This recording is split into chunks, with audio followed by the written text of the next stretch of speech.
videomuzun ikinci hissəsini çəkirik. Deməli, o 40 santı ki, mən sizə dedim, hansı ki, torpaq tökəndən sonra solucanları tökmüşdüm oraya. Torpağın tərkibini bir də deyirəm, bəlkə birinci videoda mənim yadımdan çıxıb deməmişəm. 60% çürümüş beyin, 1% torpaq, 30% də kardonla ya saman qarışığı ya ot qarışığı. İndi üçüncü 40 santı mən bura solucanları tökəndə üçüncü 40 santı mən saman tapdım. Çürümüş saman tapdım. Bunu bu cür doğradım. Bu cür doğrayandan sonra deməli yaş elədim, onu suya tökdüm. Yaş eləyəndən sonra sıxdım. Sıxandan sonra 3 santimetre bunun altında 3. 40 santimetrin altında saman tökdüm. Saman tökəndən sonra deməli yenə də üstünə torpaq tökdüm. Torpağın tərkibini yenə də deyirəm.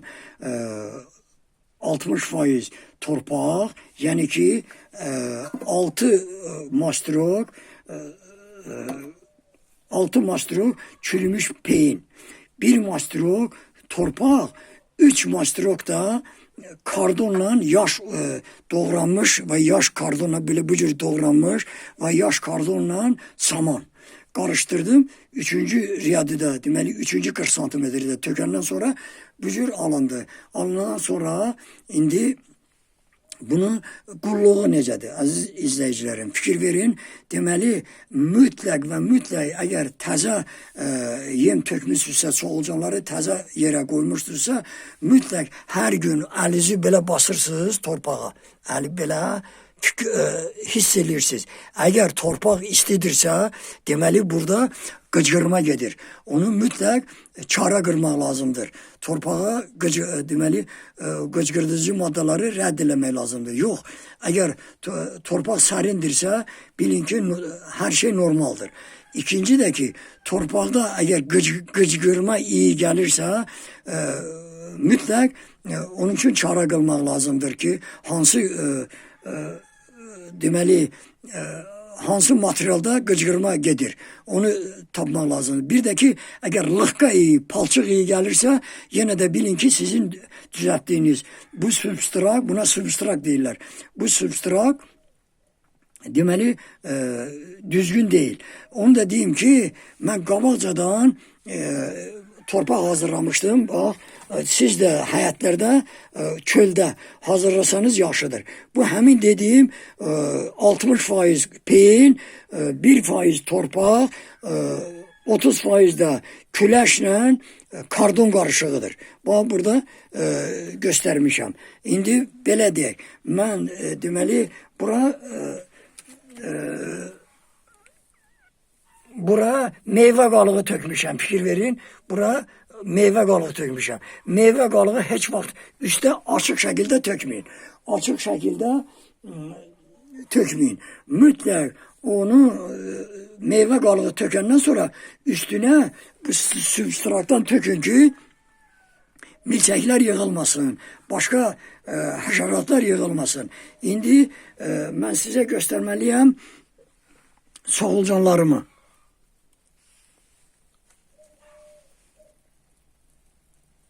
Fikir verin, bu mənim solucanlarım. Bax, tam normal. Solucanların üstü görürsünüz təmizdir. Əgər solucanların üstü təmiz olmasa, çürüntülü olsa, bilin ki, haradasa normal deyil. Onu da yəqin bilməlisiniz.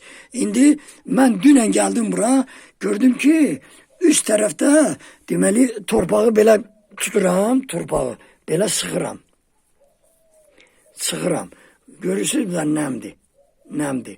Əgər torpaq ovulursa qurudur. Yox, əgər mənim barmaqlarımın arasında su tökülürsə, deməli solucanlar orada yaşaya bilməz, nəfəs ala bilməzlər və üstə çıxarlar. Ona görə də nəmlik mütləq normal olmalıdır. Onu da deyim, əgər təzə solucanları bir yerə yerləşdirirsə, əgər solucanlar kənara qaçmırlarsa, bilin ki, sizin tədbirliyiniz deməli hər şey yaxşı, normadadır. Yox, əgər solucanları bir yere tökmüsünüzsə, o solucanları eğer oradan qaçırlarsa mütləq həmin o qidanı təmizləməlisiniz. Mən dünən gəldim bura, dünən gəldim gördüm ki, üstə torpağın nəmliyi normaldır, amma altta bayaq dedim sizə, deməli drenaj olmadığı için, küçük taşlar düzmediğim için, beton olduğu için, deməli baxdım ki, altta nəmlik çoxdur. Nəmlik çoxdur. Ona görə də belə əlimlə müəyyən qədər belə elədim. Belə eləyəndən sonra bu kardon deməli az miqdarda isladılmış, çox yox. Az miqdarda isladılmış kardonları tökdüm ki, o nəmi çəksin. Bax burada hamısı buralarda kardondur. Burada kardondur. Kardonları tökdüm ki, o nəmi özünə çəksin və normal olsun. Deməli indi danışaq gələcəkdə yemləndirməkdən. Gördünüz ki, mən o kardonları tökdüm. Demək, götürdüm buradan. Taxta düzmüşdüm, kardon düzmüşdüm üstünə. Əvvəl neynədim? Əvvəl deməli, bunları tökəndən sonra kardon islatdım, bunun üstünü örtdüm. Həmin kardonlar bulardı bu da. Tökmüşəm bura.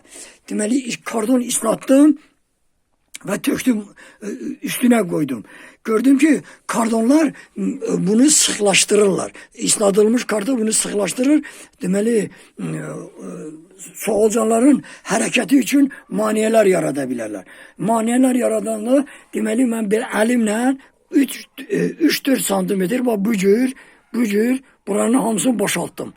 Hamısını boşaldığından sonra bu kardonları buradan götürdüm. Kardonları götürəndən sonra bu deməli bu taxtaları düzdüm. Bu taxtaları düzəndən sonra kardon üstüne düzdüm. Hem qaranlıq olsun, hem de ki 2-3 santimetr hündürdə olanda deməli solucanlar nəfəs ala bilsinlər. İndi gələk onun gələcəkdə yemləndirməsində. İndi mən bu görürsünüz bir de kələ kötürdü bunun üstü. İndi solucanlara ancak bundan sonra bunların nəmliyinə fikir verirəm. Eğer su azlısa su çiləyərəm. Yox, eğer suyu da ki deməli müəyyən çiləyicilərlə ondan sonra çiləyici olsa yaxşıdır. Bax bu cür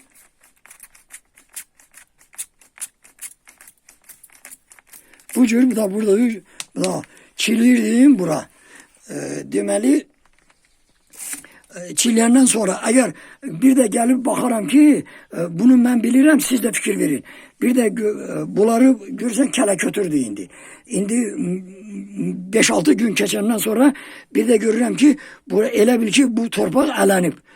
Deməli torpaq narınlaşıb, ələnib. Deməli solucanlar onu yeyiblər, normal hala getiriblər. İndi mənə lazımdır ki solucanlara yem verməyə. Yem verməyə birinci o deməli təcrübəsi olan adamlar bütün bu sahəyə yem verə bilərlər. Amma təzə öyrəşən adamlar nə etməlidirlər? Deməli bu kənardan 30 santimetr təxminən bura qədər 30 santimetr enlikdə o təzə deməli burada göstərdiyim bunu həyatda əgər qabaqcadan hazırlarsınız bu yemi. Qabaqcadan hazırlansın. Deməli 30 santimetr özüdəki 2-3 santimetr. Çok yok. Yadınızda saklayın. Yegane heyvandır ki solucan. Yemin azlığından yok, çoxluğundan ölür. Az olanda az işləyirlər ama ölmürlər. Ama yem çok olanda boğulurlar. Ona göre de 2-3 santimetr deməli qalınlıqda ve 30 santimetr bu kənardan bura kadar təzə yem tökəcək. Bu təzə yemi bura tökəndə bunun bir neçə səbəbi var. Birinci odur ki hələ naşırsınız, bilmirsiniz ki bu yem solucanlar bəyənəcəklər, bəyənməyəcəklər. Birinci səbəb odur. İkinci səbəb odur ki solucanlar burada bu açıq qalan havada deməli boş qalan yerlərdə hərəkət eləsinlər. Hərəkət eləsinlər, gəlsinlər təzə yemə. Təzə yemə gəlsinlər. Deməli, əgər deməli təzə yemi yeyəndən sonra hiss elədiniz ki, təzə yemi yeyib, ikinci yenə də 30 santimetr bura qədər gəlirsiniz.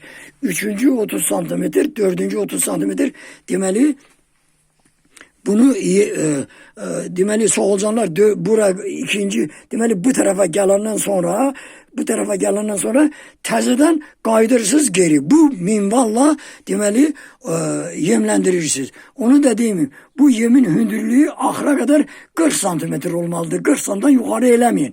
40 sandan yukarı eləsəniz əgər solucanlar boğula bilərlər.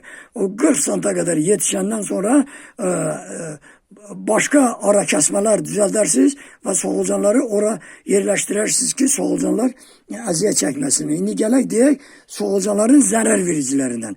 Solucanlar için birinci düşmən siçanlardır. İkinci düşmən dana dişidir. Üçüncü düşmən qırxayaq. Bunları solucana deməli çalışmaq lazımdır ki, yaxın buraxmayasınız. Və qarışqalardır. Qarışqalar solucanları apara bilmirlər. Ola bilsin xırda solucanlar aparsın. Amma solucanların qoyduğu yumurtaları aparırlar. Bir də ki xırda bir də görərsiniz ki, xırda qurdlar əmələ gəlib orada. O qurdlar ya nəmin çoxluğundadır, ya da ki bu torpağın çox turş olmağındandır. Çox turş olarsa bura yox. Bura yox. Gələcəkdə təzə yemə bir az ya əhəng ya da ki kül bir az qatmaq lazımdır ki torpağın turşuluğunu azaltsın. Həmin o xırda qurdlar ya turşuluğun çox olmasındandır ya da ki nəmin çox olmasında. Buna fikir verəsiniz. Ondan sonra da xırda milçəklərin olmaması üçün həm onun üstü örtülməlidir. Xırda milçəklər deməli əmələ gəlməsin. Üstü örtülməlidir. Nə təzə yem, məsələn meyvə qalığı verəndə örtürsünüz ki, o xırda milçəklər də əmələ gəlməsin, qarışqaların da bura girməsinə imkan verməməlisiniz. Mənim hələlik sizə dediyim bu qədər. İndi kimin nə sualları varsa mənə yaza bilər. Sağ olun, gələn görüşlərə də.